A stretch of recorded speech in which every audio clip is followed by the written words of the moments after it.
Yeah. Well, guys, I tell you, it's this is a really, really interesting time.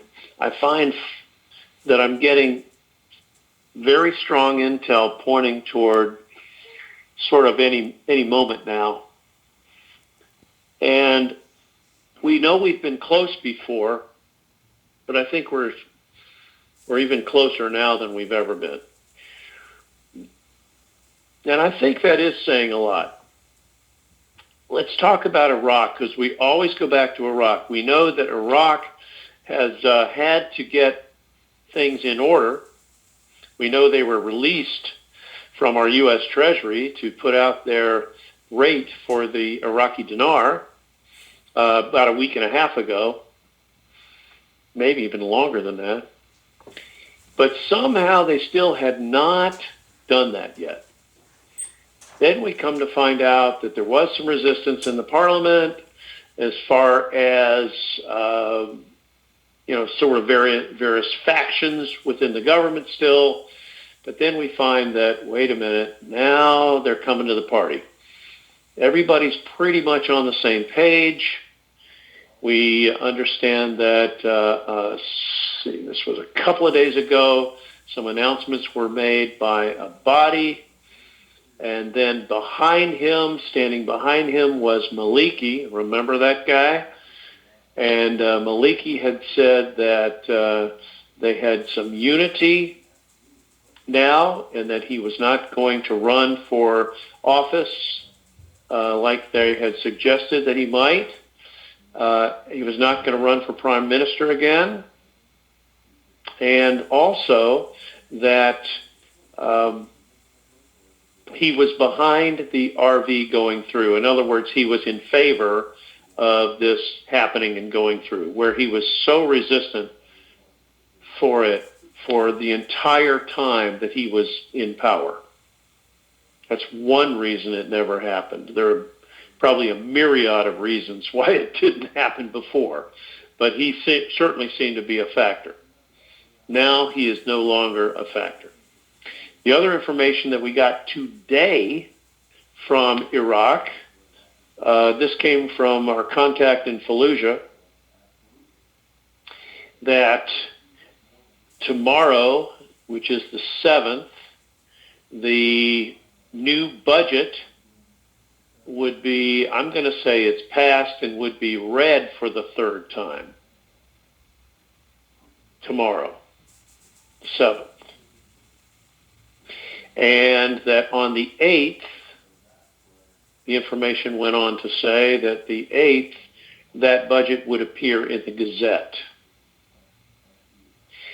You know that the budget would contain the rate, and the rate would be seen, and so at least it looks like it would be seen by the 8th, if not sooner, meaning tomorrow. We know that the dinar is being traded again for about the last 3 days with new servers for the CBI having gone down, having come back up. We know that the fiber optics were run in Mosul to all the banks, new fiber optics, and that was complete. We've got people that were there for that and witnessing that happening. And during that time, the CBI servers, or website as we call it, was down while that was happening. And then once that was completed, the fiber optics, then the website came back up. And I understand today they are actively trading the Iraqi dinar. Now, I can't tell you that it's visible yet, but I know that a few days ago it came out at a 1-to-1 rate, meaning $1, 1 dinar to $1. And even though that's not a true reinstatement, it was a start for the beginning of trading. I don't know where it is right now in terms of the rate. We did not get that prior to the call, but I'm going to tell you that I have every reason to believe it's going to trade its way all the way back up to the rates we have talked about in the past. That is just really what we wanted to hear about Iraq. Finally, there's been a lot of pressure exerted on Abadi to get this done. I mean, to get that rate out and to put it out. And it looks like they finally reached consensus on the budget. They got that done. And now we're going to have that in the Gazette on the 8th, which is Thursday.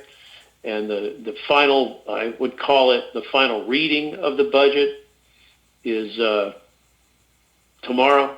And I think we're just really where we need to be as far as that goes. And I even had some wonder whether or not that was going to happen and we'd go without it. We'd go without the dinar. But it looks like everything's come together to where everything can go together. And that by that I mean all the currencies. I know one other thing too. Yesterday I found out that on the CBI website, the Chinese yuan was on the website, and that's one reason that it came down, the website came down, so that the Chinese yuan could be added to the CBI website. You say, well, why was that? So that you'd have a point of reference not only to the U.S. dollar, but also to the Chinese yuan, and possibly other currencies that are in the SDR basket, which is special drawing rights, SDR. In that basket, possibly the other currencies that make up that basket might also reflect on the CBI website. We'll see. We'll see if that happens. But now we've got the dollar and we've got the yuan, on that CBI site. So that's good. And that's one reason that site has been up and down and up and down. So I'm looking for very good things out of Iraq now. We know they've actually had another series of celebrations in the last couple of days over there as well. And Mosul is about 60% rebuilt already since the latest round of attacks and everything. So Iraq is definitely coming out of the ashes, guys. It is rising. And I think we're going to see some amazing things in the next few years happening in Iraq, including the tallest building in the world by about 700 or 800 feet, I believe. Can you imagine? I believe the total height, I believe it's in the town of Bismaya, I believe, in Bismaya, which is like 50 miles south of Baghdad. We're talking something that was going to be, is it 3,500 feet tall? I think so. 3,500 feet tall. That's getting on up there. That's what, 2/3 of a mile high? Wow.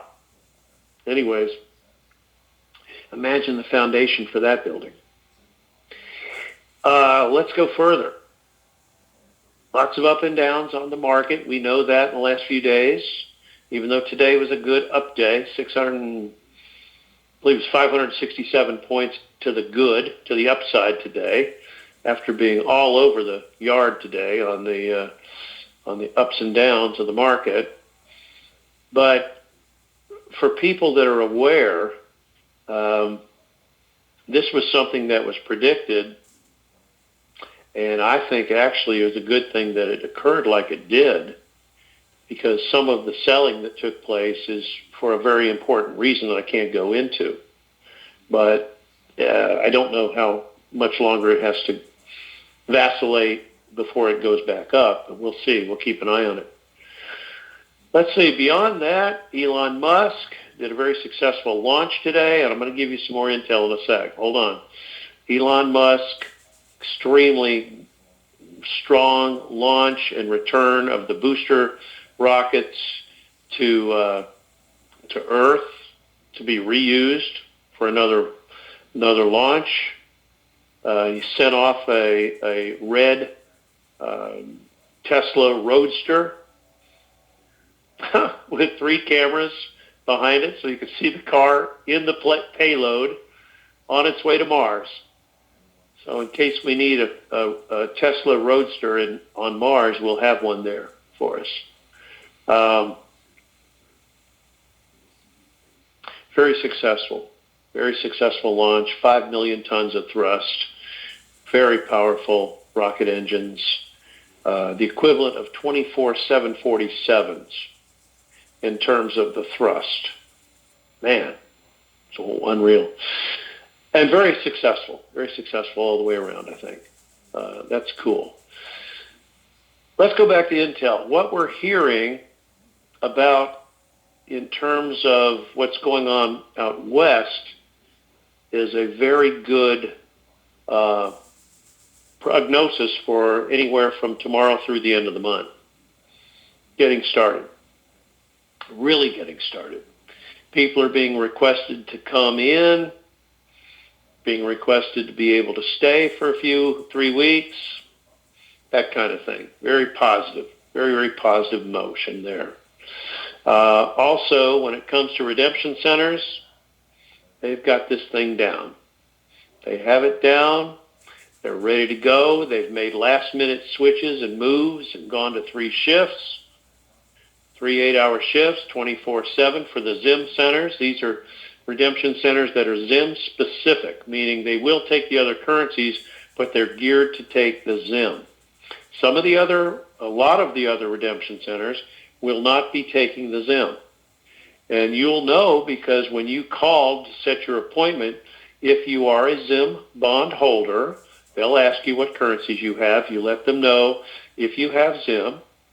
And then if you do, you'll be switched directly over to the redemption center near your zip code, okay, that has a ZIM redemption center. And you'll be directed to the person. My understanding is you'll be directed by phone. You don't have to redial. You'll be switched over, connected to the person at that redemption center that will be directly working with you when you come in for your appointment. So you make an immediate connection on the phone with what may end up being your first contact beyond security at the redemption center. Now, the redemption centers that are not ZIM specific are on a 8 to 10 hour a day work day, which will be, I would say, normal business hours plus maybe 2 hours. And then the ZIM specific centers are on a 24-hour a day program, but even they have a finite amount of days that they will be open. And I already know what that is, and I think it lets us know that it's very specific that they want to pull the ZIM in a matter of several days and then close those particular redemption centers and keep the other ones open till the end of the month. Okay? And they do have 2 people for each redemption center that are not the ZIM centers, but the other ones that are taking the other currencies that will be ZIM qualified after the initial period of several days to handle any extraneous ZIM transactions at the regular, let's call it exchange locations. Okay? So, I know that's a lot to try to conceptualize, but just know that when you call, everything will be right there. You'll just call and you'll get the number. Hopefully, I will be able to receive that number. I'm honored to receive it, put it out on both of our websites. And then if you have registered for our newest website, which is